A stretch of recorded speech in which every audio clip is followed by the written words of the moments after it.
November 3, 1944.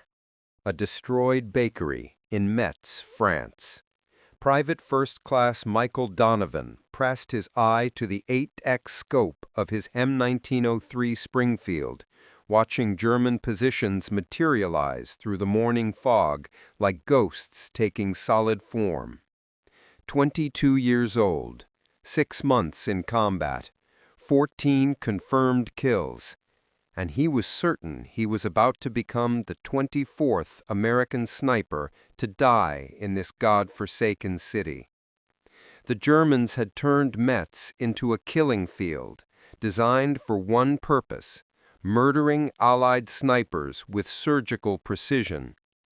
Donovan's rifle was accurate to 800 yards. His training at Fort Benning had been exemplary. He'd graduated top of his class. None of that mattered, because every single time an American sniper looked through his scope at a German position, another German sniper, one he couldn't see, was already looking back at him. The question that haunted Donovan was simpler and more damning than any tactical puzzle he'd faced. How do you kill an enemy you can't see, when the very act of looking for him makes you visible to someone else? The Wehrmacht had perfected a technique called the Doppelstellung, the double position. Two snipers operating 30 to 50 yards apart, firing in alternating sequence to prevent triangulation. When you spotted one, his partner was already acquiring you. The mathematics were brutal. Donovan needed 12 to 15 seconds to acquire a target and fire. German snipers needed the same, but they fired first, always. The 5th Infantry Division had lost 23 snipers trying to crack this problem. Corporal James Bradley, 9 confirmed kills, died October 18th when a 7.92 millimeter Mauser round punched through his skull from a factory window 400 yards away. Private First Class Robert Chen took a chest shot on October 29th and spent his last 40 minutes drowning in his own blood while his spotter held him. The pattern was undeniable. American snipers were being spotted and killed before they could even acquire their targets. Command's solution was predictable and useless.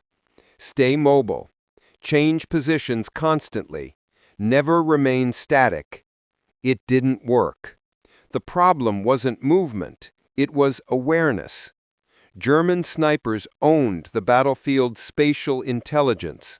They knew every sight line, every blind spot, every angle of approach, and they exploited one critical weakness in American methodology that no amount of movement could fix.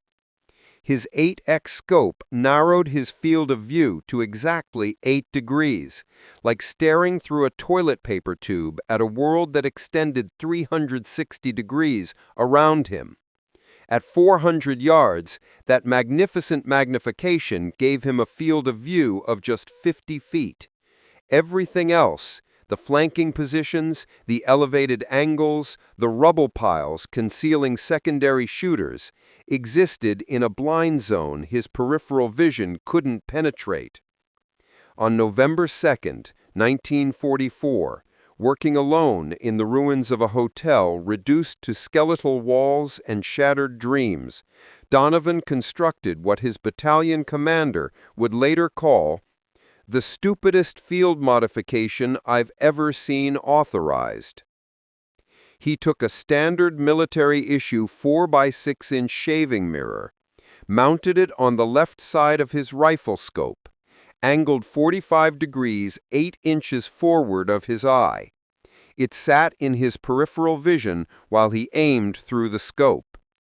The installation used electrical tape stripped from signal wire. It took him 40 minutes to balance the rifle's weight and test that he could see behind him without breaking his sight picture. The modification violated 7 different Army regulations. He didn't care. Bradley and Chen were dead. 21 others were dead. He was almost certain next. November 3rd, 6:47 a.m. Donovan and his new partner, Private Sam Martinez, 19 years old, 3 weeks as a sniper, 0 kills, set up in the destroyed bakery overlooking a factory complex 400 yards distant. German snipers controlled that factory.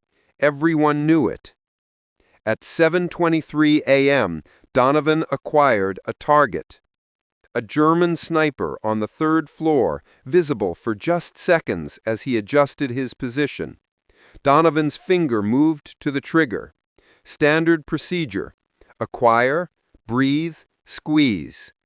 But in his peripheral vision, the mirror showed him something that froze his blood. Behind them, 60 degrees off their rear flank, a second German sniper was aiming directly at their position from a rubble pile they'd dismissed as empty. The Doppelstellung in action. Donovan whispered a single word to Martinez. 6 o'clock. They fired simultaneously. 2 kills in 5 seconds. The Germans never got a shot off. The engagement lasted 4 hours. Each time the mirror revealed movement before the Germans could fire. By noon, Donovan and Martinez had killed 6 German snipers. The mirror had given them what the Wehrmacht couldn't counter: 360-degree awareness. On November 8th, Donovan installed mirrors on 9 rifles. The modification spread through the battalion like wildfire. Broken glass, polished metal, chrome from destroyed vehicles. Nobody asked permission. Nobody filed paperwork. They just stopped dying. In October, American snipers in Metz lost 2 men for every German they killed. By mid-November, that ratio had inverted: 4 Germans killed for every American lost. Captain Robert Hayes inspected Donovan's rifle, saw the mirror, and, to his enormous credit, made it official battalion policy. By November 12th, every sniper carried a mirror. German counter-sniper doctrine, perfected on the Eastern Front, was neutralized by a shaving mirror and electrical tape. In January 1945, tests confirmed what Donovan already knew. The mirrors improved sniper survivability by 300% in urban combat. Donovan's name never appeared in the reports. He didn't care. He hadn't done it for medals. May 8, 1945. The war in Europe ended. Michael Donovan survived 11 months of combat, with 47 confirmed kills. The mirror saved his life at least 6 times, and probably more he never knew about. He returned home quietly, never seeking recognition. As technology advanced, his idea faded into obscurity. In 1987, a historian rediscovered his story.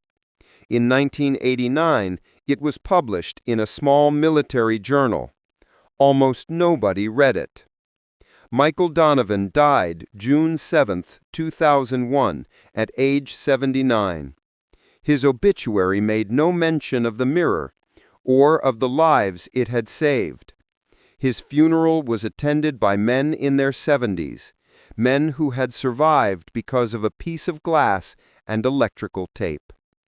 Today, at the National Infantry Museum in Fort Benning, an M1903 Springfield stands on display, a mirror mounted to its scope. The placard doesn't mention his name. It simply reads, "Field Expedient Modifications developed during urban combat operations 1944 to 1945. Anonymous, official, sanitized of the desperate creativity that happens when soldiers refuse to die according to doctrine. The mirror worked not because of technology, but because one young soldier decided survival mattered more than regulations.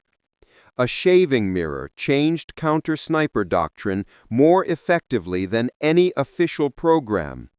And that truth, that the greatest innovations come from soldiers desperate enough to break the rules, remains as uncomfortable today as it was in 1944.